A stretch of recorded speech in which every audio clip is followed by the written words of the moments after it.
खाद्य मंत्री अमरजीत भगत के बेटे आशीष भगत पर पहाड़ी कोरवा ने जमीन की फर्जी खरीदी का आरोप लगाया है। उसने जशपुर कलेक्टर से इसकी शिकायत भी की है। वहीं मंत्री अमरजीत भगत ने इन सभी आरोपों को न सिर्फ खारिज किया है बल्कि उनका यह भी कहना है कि संविधान में इस बात की स्वतंत्रता है कि कोई व्यक्ति कहीं भी संपत्ति खरीद सकता है। ऐसे में अगर उनके परिवार के सदस्य ऐसा कर रहे हैं तो इसमें गुरेज क्या है। इतना ही नहीं, उन्होंने इन आरोपों को राजनीतिक बताते हुए भी कहा कि ये आरोप वो लगा रहे हैं जो चुनाव में उनके प्रतिद्वंदी थे और उन्हें हारना पड़ा था और ये उनकी कुंठा है। मंत्री अमरजीत भगत ने कहा कि यदि संबंधित विभाग इस बारे में कोई जानकारी लेगा तो उनके सामने जानकारी जरूर पेश की जाएगी। उधर रायगढ़ जिले के दौरे पर पहुंचे प्रदेश भाजपा के प्रवक्ता अनुराग सिंह देव ने इस मामले पर कहा कि भाजपा ने इसे बहुत गंभीरता से लिया है। भाजपा पहाड़ी कोरवाओं के लिए सड़क की लड़ाई लड़ेगी और उनकी जमीन वापस दिलवाएगी।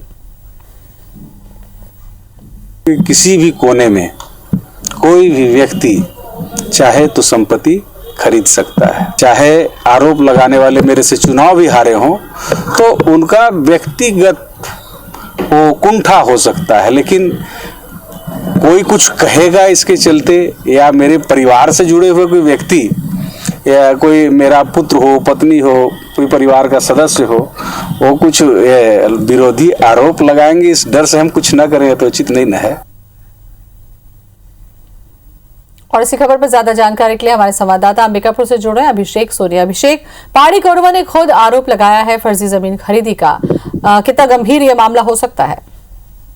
देखिए, निश्चित रूप से जब पहाड़ी कोरवा ने ये शिकायत जो जशपुर कलेक्टर है उनके पास दर्ज कराई है और ये साफ तौर पर आरोप लगाया है कि जो प्रदेश के खाद्य मंत्री हैं अमरजीत भगत, उनके बेटे आशीष भगत हैं, उन पर ये आरोप है कि उन्होंने न सिर्फ फर्जी तरीके से जमीन की खरीदी की बल्कि अब उसका नामांतरण भी कराया जा रहा है। तो पहाड़ी कोरवा परिवार के साथ साथ जो गांव के लोग हैं वो कलेक्टर जशपुर के पास पहुंचे हुए थे और शिकायत दर्ज कराई कि ये जो जमीन की खरीदी बिक्री की जा रही है वो गलत तरीके से की जा रही है।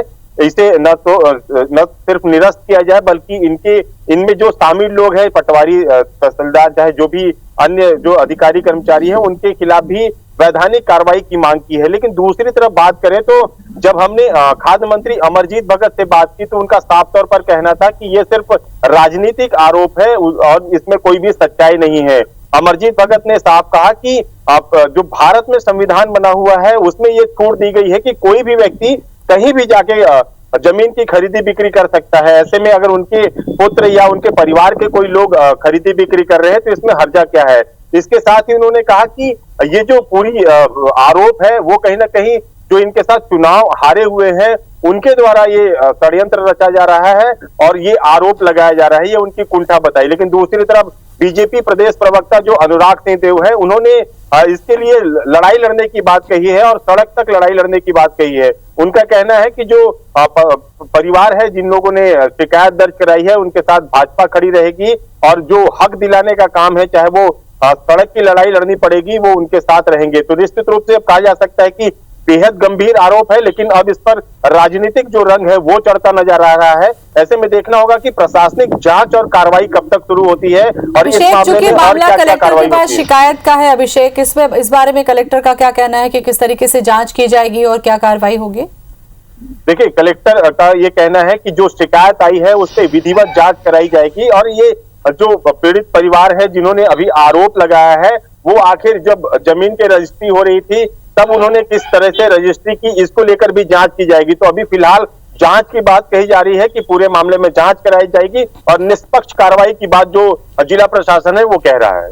चलिए, बहुत बहुत शुक्रिया आपका अभिषेक तमाम जानकारी के लिए।